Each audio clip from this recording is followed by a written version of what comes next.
I've not been able to cover everything that I would like to in this video, so please get in touch.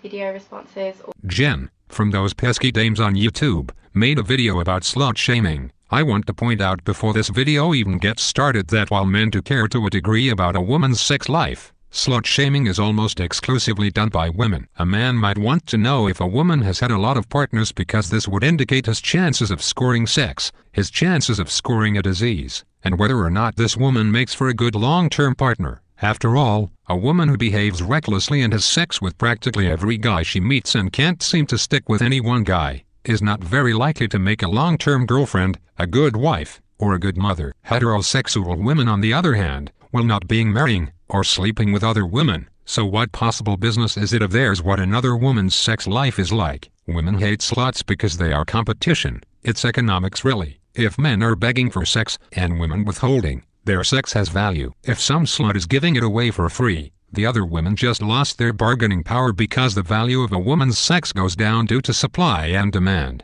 Imagine if men wanted apples very much. A neighborhood could have 10 stores selling apples at $10 a piece. But what would happen if a new store opened up and sold apples for only $1 a piece? Doing so would immediately drive down the price of apples, and now all the stores make less money. This would outrage the other store owners the moment the new store offered apples for only $1. Even on social networking sites you will see some girls really wearing skimpy outfits and showing it off, and those profiles will have high viewership. This outrages other women because it forces them to pose in more revealing outfits in order to maintain male attention. Women hate competition and will viciously lash out at any woman that threatens her personal power over males. Again, women have great power over men. That power is called sex, and thus a woman has automatic value because she is the dispenser of sex, and any woman who is more freely dispensing sex is a threat because it lowers her power and value. And this is why slut shaming has and always will be a thing that women do to women.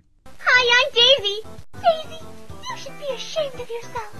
You're a slut. Yeah, whatever, Peach. You're a frickin' whore and you know it. Hello viewers. This week on Those Pesky Dames we're going to be talking about slut shaming, which is a topic so huge that I can't say everything I'd like to. Before we begin, this brings up some potentially triggering issues, so I'd like to issue a trigger warning for this video before I start. A trigger warning. I am of the firm opinion that if you are so emotionally or mentally unstable that you must be issued some trigger warning to keep you from losing your mind, hurting yourself or others, you are more suited to be in a straitjacket or under parental care. I am also of the opinion if you talk to your audience and issue a trigger warning, you are acknowledging that your audience is made up of mentally ill people. At any rate, let's get on with it. Slut Walk happened because of the ridiculous comments of one Toronto police officer, Michael Sanguinetti. He said that women should avoid dressing like sluts in order not to be victimized. This implies that if you dress provocatively or like a slut, then you deserve everything that's coming to you, that you're asking for it.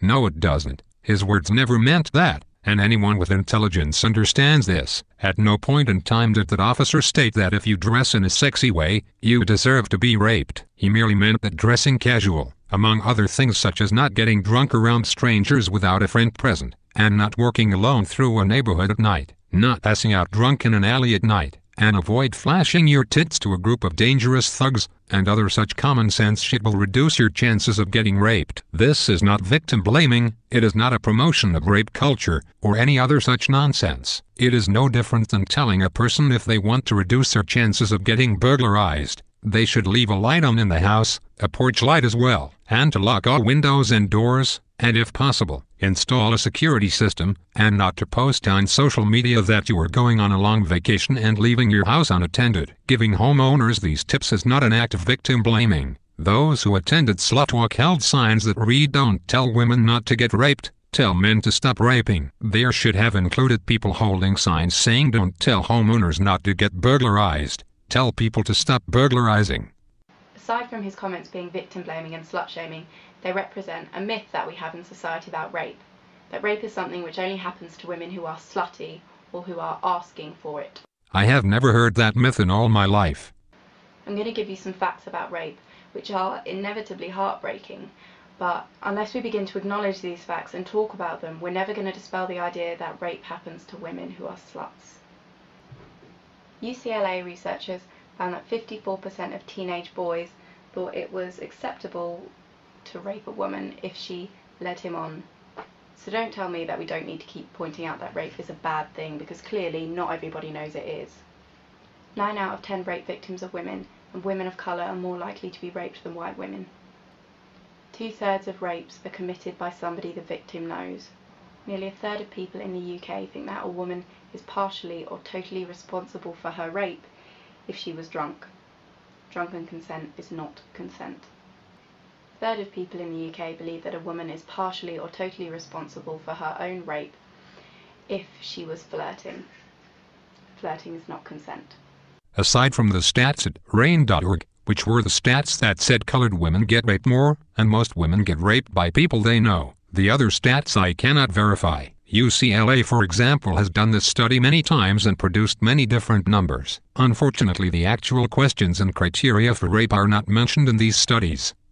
You claim a study said 54% of men thought it was okay to rape a woman if she led him on. I don't even have to know what the criteria and question was in order to know that is pure bullshit. I invite you, or anyone watching this video, to walk up to men in the real world and ask them this simple question. Is it okay to physically hold down and rape a woman if she was flirting with you earlier? And you tell me what percentage of men answer yes to that. So how do these studies generate such shocking numbers? Simple. They ask questions like, you were making out with your girlfriend and get bold enough to touch her breasts. She doesn't object at all. You then get bold and touch her between the legs. She moves your hand away and continues to kiss you. Do you get more persistent and try again a few minutes later? When 54% answer yes, they are considered rapist. And since you said drunken consent is not consent, that makes me wonder how many women watching this video are rapists. Well, ladies, how many of you have had sex with your boyfriend after he has had a few beers? I guess that makes you a rapist. Feminist classes, often called women's studies, are filled with surveys like this that are specifically generated to produce alarming statistics that make women look like victims and all men as victimizers or potential victimizers. Other college statistics of this nature come out of psychology classes, that of a feminist who wants to get a grade, get her name out there, and promote man-bashing, and thus conducts these sorts of bullshit surveys, and absolutely dare the professor to give her a low grade, because she knows that she can sick women's pressure groups on the school and have him fired for oppressing women and being a rape apologist, etc. Calling someone a slut has really serious implications. It's something that's used not just to insult women, but to devalue them as well. So if a woman is seen as a total slut, then it's okay to pester her for sex, to sexually assault her, to harass her, to rape her. After all, she's just a stupid slut who was asking for it, right? Your assertion that women calling women sluts makes them get raped. This is far more ridiculous than the statement women should avoid dressing like sluts in order to avoid being raped. You are effectively saying women should avoid calling women sluts in order to avoid getting that woman raped. So you don't believe that sexually provocative clothing leads men to pursue sex, but having a reputation as a slut does? I must also point out that taking an interest in a woman, pursuing her for sex, is not the same thing as rape, no matter how much you feminists want to say it is. I could equally make the argument that calling men nerds, geeks, losers, creeps, and creepers devalues and dehumanizes them and encourages people to discriminate against them and beat them up. So ladies, next time you call some guy a creep, remember that you are provoking others to physically assault him. At the end of the day, it is never a good idea to make derogatory statements to a person, but at the same time, being given a derogatory label has never justified someone to do harm to them. It might have been the excuse of a bully or rapist, but it is never their genuine motive, nor has society or courts ever accepted those reasons. But again, I just want to point out that your statement could just as easily be interpreted the way Michael Sanguinetti's words were interpreted. How would you like a feminist group to start marches protesting your words and demonizing you, and costing you your career? After all, it's what you proudly did to him. But female sexuality still remains as a bad thing in our society. Controlling women's sexuality as a way of controlling women. Actually, the same could be said for men. Males are not free to catcall a woman, flirt with a woman, talk to a woman, or even look at a woman. You yourself said so in another video. If you think I'm taking away your right to talk to pretty girls on the street, well, firstly, you don't have a right to accost strangers on the street and tell them what you think of their appearance. And secondly, there's a really valuable article in the description bar written by a guy for guys explaining why approaching women in public is not something to be taken lightly. My body isn't public property, nor is anybody else's. So you don't have a right to comment on it, and you don't have a right to leer or stare at me.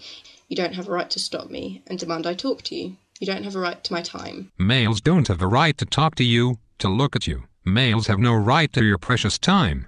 Well, excuse me, princess. You demonize male sexuality. You seem incapable of separating healthy normal flirtation from rape, sexual assault, and rape threats. You demonize and shame male sexuality, controlling male sexuality as a way of controlling males. And in another video you say this. So your feelings are hurt because you just got told that you're not as overpoweringly irresistible as you thought you were.